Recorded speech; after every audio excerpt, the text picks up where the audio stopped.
This episode was brought to you by Slate Black Industries. For M-LOK grips and accessories, visit slateBlackIndustries.com.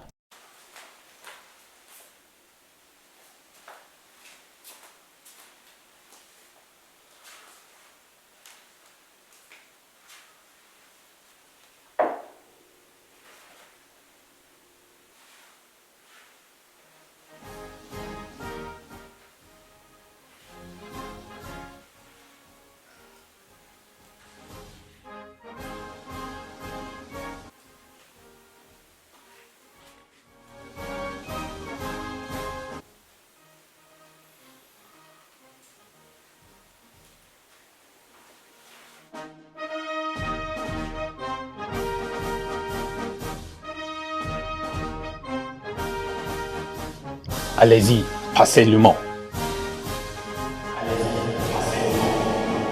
Ô citoyens, formez vos bataillons, marchons, marchons.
Shooter, are you ready?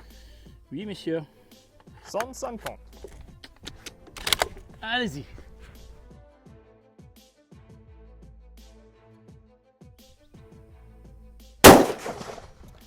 Impact. Neutralized. It seems like the bridge right here is preventing it to eject a little bit. 200. Impact. Neutralized. It's not even fair right now with this thing. 250. Impact.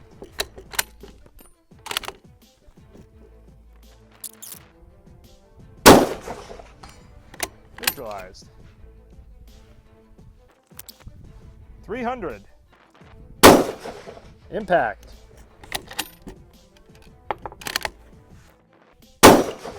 Impact. Were those dead holds? Yep. All right, you were biased right. The impacts were both on the right half, okay? Okay, so we're starting to see the effects, yeah? Yep. Or should I say, we're starting to see the effects, oui? VV. Allez. 350. Impact. Better? That was left half. So yes, I mean where were you biased left? Yeah. Yeah. 350, right? Yep. Neutralized. That was left half again.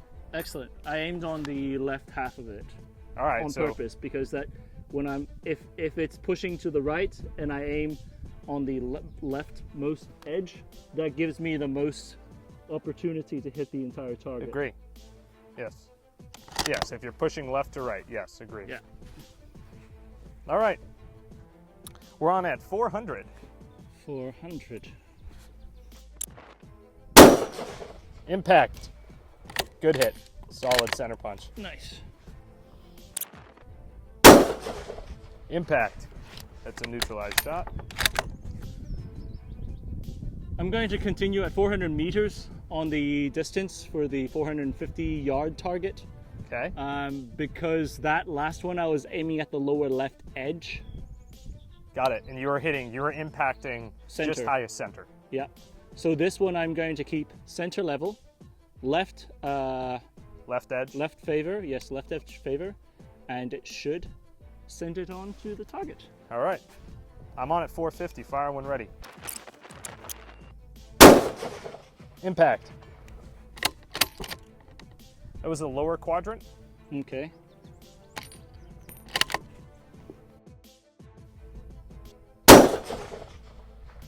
Neutralize, center punch.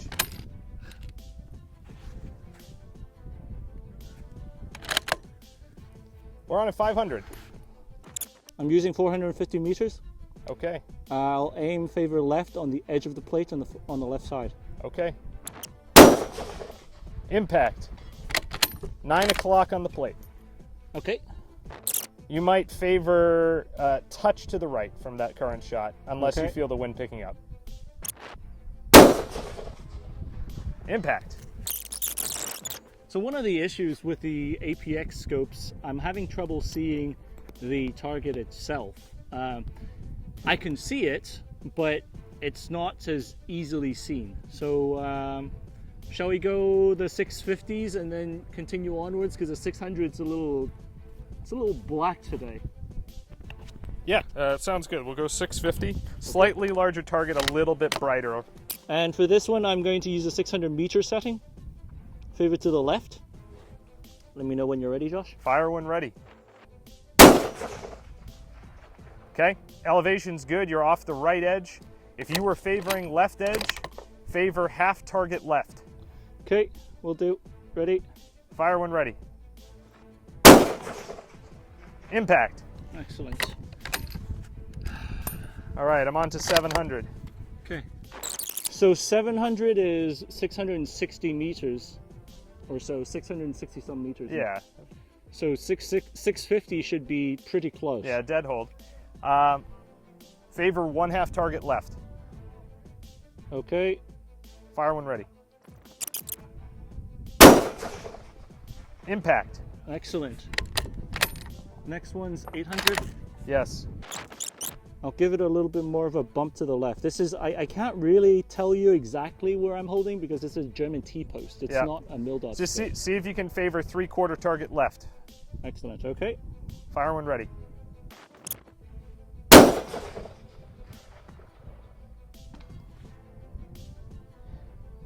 Unobserved. Okay, I mean, I heard an audible return. okay. Did you hear that too? I heard it. I heard an audible return, but man, I could not see an impact. It may have been a peripheral hit on the very edge, but you can hear it hit, and you could see a little bit of movement. So afterwards, Josh was doing a little bit of post review as I lobbed 2 more shots or 3 more shots onto the target, and those were definite hits. And then I decided to aim off of my previous hold, and we saw the splash on the ground, a splurt of dust. So that was definitely a miss. So I'm quite certain that shot you just saw was a hit. Anyways, there's a cool history lesson coming up on the GIGN and this rifle. Honestly, that is the coolest part of the video, in my opinion. So let's get back to it. All right, so we have reviewed the footage. Josh, care to share what happened? Well, that was definitely a first round impact, followed up by what we believe to be second and third round impacts for certainty. Yeah, But that means that this rifle just cleared the course out to 800 with only a single one miss, Yeah. and it was purely based off of a wind call. That means it took 1 box of 20 rounds. I mean, that's unbelievable. We just cleared the course with a score better than the M110, which is top on the list for the DM. Right. Now, to be fair and put things in perspective, if people go and watch that video and try to compare and contrast, you know, the wind that we had on that day was something like 25 miles an hour, and what are we at right now? You're holding off half a plate. You're but right. You're also shooting it with a 4x optic. An ancient 4x optic, because you'll look through it in a bit. Yeah. Go ahead. Let's get your reaction looking through the scope. You were able to hit things. I would say this is worse than the current Amazon grade optics, the cheapest I mean, that's what it Amazon looks optic like. out there. Yeah, that's what it looks like. Because it's cloudy, But it is robust. Gigantic, thick stadia. Understand that it is a robust military optic. So your zoom lenses have a lot more complexity to them because the extra amount of glass. Yeah. They use better glass nowadays. But if you're looking at just an optic that has kind of like the Super Sniper that we shot, it's so cheap because there's no zoom mechanism. Yeah. And back then, if you think of that, they wanted to build a robust system with a good elevation adjustment. And that was what they were focused on. They wanted a system that the soldier could not screw up. And this is coming out, you said, in the 50s, in right? the 50s, late 50s. So not too far, so late 50s. So you're 10 to 15 years post-war, right? It's what magnification is that optic, Henry? It's a 4x APX scope. That's so a on this. 4-power T-post style scope. German T-post, fat T-post too. Now, granted, you are able to dial it though, right? Okay, so this is the interesting thing about the FR-F1. And when Ian sent it over initially, I pulled the top cap off, and like a normal, regular American soldier, I did not read any of the instructions that he Why sent. would you? Right. Everything should be done to American spec. Correct. Of course. So I started playing with it, took the top cap off, and I was thinking, look at this, Josh. Wow, this thing is going to fail. The entire knob just has like these little hashes on it. Yeah. Turns out, elevation is adjusted on the side turret.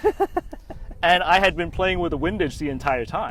That's actually really interesting because it actually makes sense because when you're shooting, you could see the side of the turret. right down the side, and your hand can go to make that adjustment. Exactly. Because, and this is something that I'm personally, just aside from 9-hole, I'm trying to study up a bit more on bolt guns and modern bolt guns and PRS, things of that nature. And one of the things that I've noticed is from a manipulation perspective, everybody manipulates everything with their right hand. So they manipulate the bolt, the trigger, and any of their adjustments in magnification as well as elevation with their firing hand, which is very different than what I'm used to, where firing hand never leaves the grip in kind of modern carbine shooting. So when you think about the positioning of that dial, it actually makes a heck of a lot of sense for that style of you're coming from the bolt and the firing grip right up to make your adjustments. Yeah. People like to make these jokes about the French and their firearms.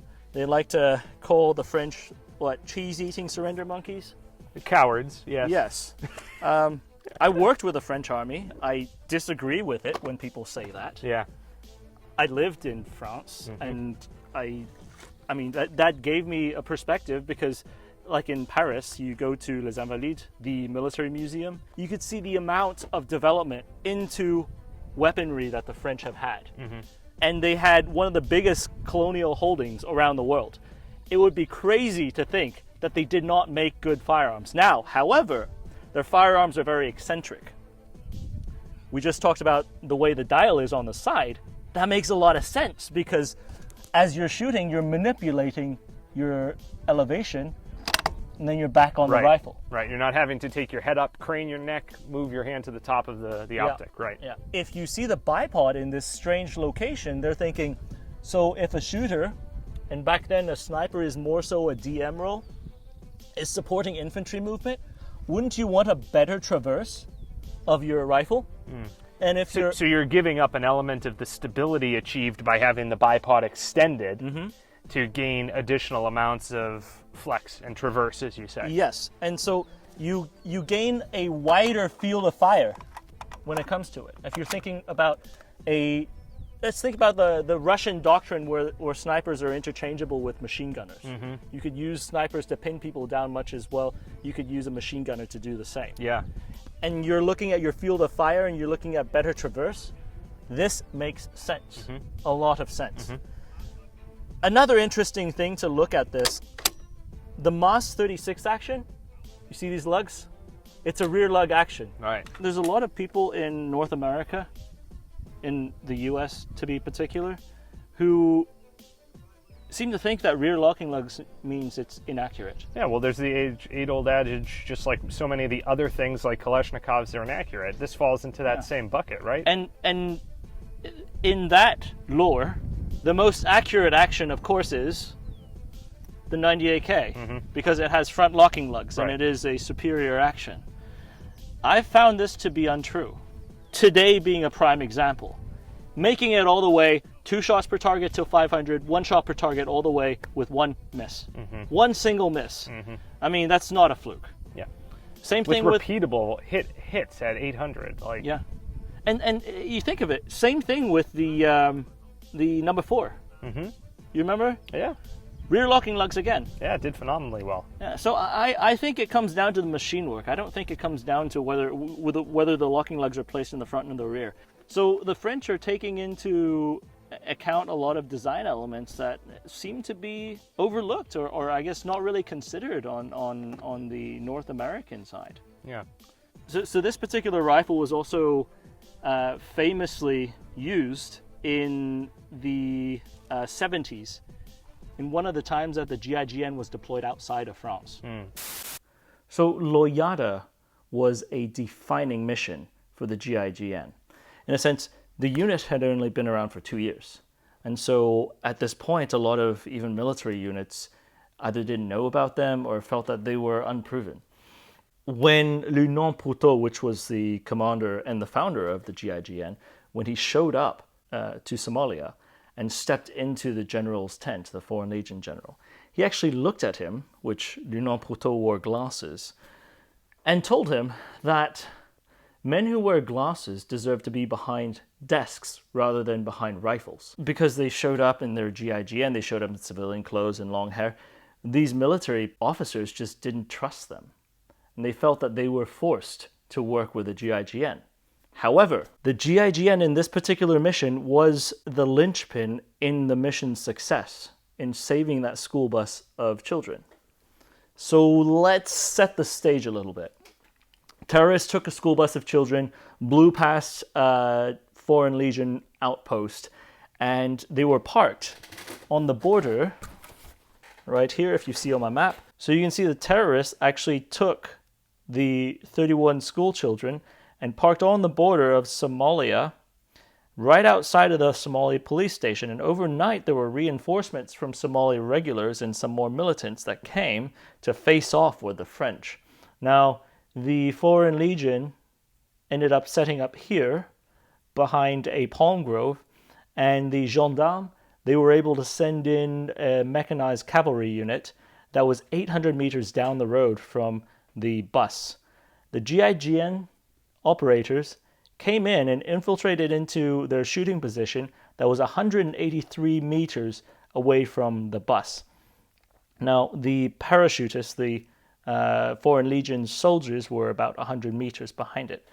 The plan was for the GIGN operators to take out all the terrorists that were on the vehicle, and then the Legionnaire would push in and form a perimeter so they could push armored vehicles in and save the school children. A couple things went wrong. So let's look at the actual shot on the school bus and get a better understanding at what we're dealing with. School bus full of children, 125 degrees Fahrenheit. We had a shooter up here in the front sitting on some wooden boxes, hanging out in the shade because it was very hot. Terrorists right here on the driver's seat. And then we had head honcho in the middle. And then on the very back, on the tail end, we had another terrorist. So we're looking at 4 tangos. 1, 2, 3, 4. We had 5 GIGN operators. Total of 6 people because the commander was looking through binos. 2 shooters were observing target number 1. 1 shooter was observing target number 2. Shooter on target number 3. Shooter on target number 4. They used a code system where if your target was up, you would count from left to right and call out 1, prêt, number 1, ready. 2, prêt, number 2, ready when you see the target pop up. 3, prêt, number 3, ready. 4, prêt, number 4, ready. And at that point, the commander would give the initiation command, which was 0, 0. That way it wouldn't confuse with any of the numbers that they had planned. At the command 0, they would count 3, 3, 3. Zéro.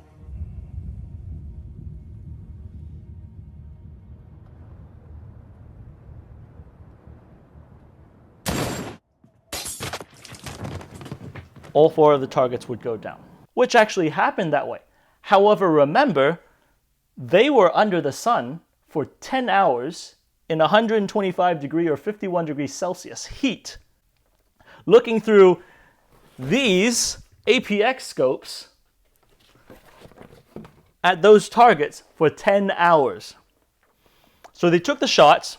Target number 1 got shot in the leg, but second shooter eliminated that one. Target number 2, KIA. Target number 3, KIA. Target number 4, KIA. Excellent. At this point, we have the Legionnaires trying to push in. 2 machine guns pushing down any heads that they saw, which they got into a massive firefight over this no man's land. Dismounted soldiers trying to push in at this point. Crossing 300 meters under machine gun fire is a bridge too far sometimes, so they were taking forever. No armor support. During these 10 hours of observation, the armored vehicles actually overheated and were unable to drive up when they needed to. So at this point, you have your 6 GIGN operators just watching helplessly at your vehicle right here. All the school children are still there. You popped all 4 of the terrorists. Infantry can't get in. No vehicle coming. They were worried for the sake of the school children that they didn't want any of the terrorists to light them up because there were actually still terrorists outside. Turns out, unfortunately, right here behind the bushes, we had Terror number 5 that ran on board with an STG-44 and let off a burst, unfortunately killing 1 young girl. And at this point, a Legionnaire came up. He shot one of the Legionnaires and wounded him, and used another girl as a human shield. The GIGN operators had ditched their FR-F1s at this point, pulled out their sidearms, and had initially had 2 operators run up to secure the vehicle before the infantry could get there. So you have these 2 guys with revolvers running across 183 meters to try to secure a vehicle with terrorists who had Sturmgewehr 44s and the entire element right here with MG42s and a mixed weaponry. Got onto the vehicle as this guy let off a burst and used the little girl as a human shield. A Legionnaire trained his submachine gun on him and then couldn't shoot because he was worried that he would shoot some of the children. So the GIGN operator at this point had gotten to the vehicle, had his revolver, his Manurine MR-73, and put a shot behind the terrorist into his neck and killed him. So they were able to secure the entire vehicle. Unfortunately, there was 1 little girl who got killed and 1 little boy who died on his way being medevaced back to France. However, the entire vehicle was saved. I believe 14 Somalis were killed. All 8 of the terrorists were killed. About 15 Somalis were wounded on the other side of the border. Again, this was a defining operation for the GIGN to come through at the moment that they needed them the most. Interesting thing about this was during the standoff, the snipers, the GIGN snipers, had observed that on the Somali side, they actually had a white advisor with red hair. And during this entire engagement, one of them was able to sink a shot into his stomach. We still don't know where that advisor comes from, which nationality he belongs to. Anyways, back to our time in the field. I hope you enjoyed this. I enjoyed this very much. Thank you to our friend Darius and to the now Commandant Proto. He did an amazing job fielding his gendarme into accomplishing the mission. And actually, the GIGN, a lot of people probably don't know, they actually spearheaded the art of synchronized shot for elite units. And this actually turned into US doctrine. We still count left to right with the snipers if we're running synchronized shots. And he actually taught US snipers in Quantico to use this technique. And on top of that, on that matter, the GIGN, Proto himself, had spearheaded the use of fast roping for quick infiltration operations. So US doctrine was absolutely influenced by operators who ran this rifle. So anyways, back to the show. And so they were sitting there like hunters, waiting for all 5 targets to appear, looking through these 4x ancient scopes. Yeah, wow. Yeah, so a lot of people, they think of snipers, this one lone guy going out. No. I mean, it's a very complex development of theories, systems, teamwork, and how it integrates with a larger team. So a lot of times when you look back at what they did on the design element, you can see the evidence of the theory of operations for that particular country. Gotcha. So Henry, I mean, obviously that was a pretty impressive run. How do I add one of these to my gun safe? So this rifle belongs to our friend Ian from Forgotten Weapons. Hallelujah. We had, he sent it to us for field testing, but he actually had one of the former French state armorers put this together for him in France. Oh. And in fact, this is serial number 5 of the FR-F1s. So this is the 5th rifle off the line that was ever produced. That's crazy. And for the longest time, I mean, the ATF didn't allow the importation of these things. Right. But the powers vested to Ian went and debated with the tech branch of the ATF, and in fact was able to explain that this is a CNR rifle nowadays and got it imported. Well done. So how many of these are then out there? Can I go get one? There's a handful. I won't say that you can't. That's a very strong word, that you can't. But no, you can't. If we do this run with one less, then that would be the top of the list. Yeah, I mean, absolute perfect score. This is a Remington 700 5R equivalent on the DMR course right now. Yeah, single miss on the entire course. Yeah. Yep. So, I'm blown away. Yeah, that's a good place to end it, I think. Guys, again, most of you already know Ian and follow Forgotten Weapons, but if somehow you live under a rock, you should go check out their show.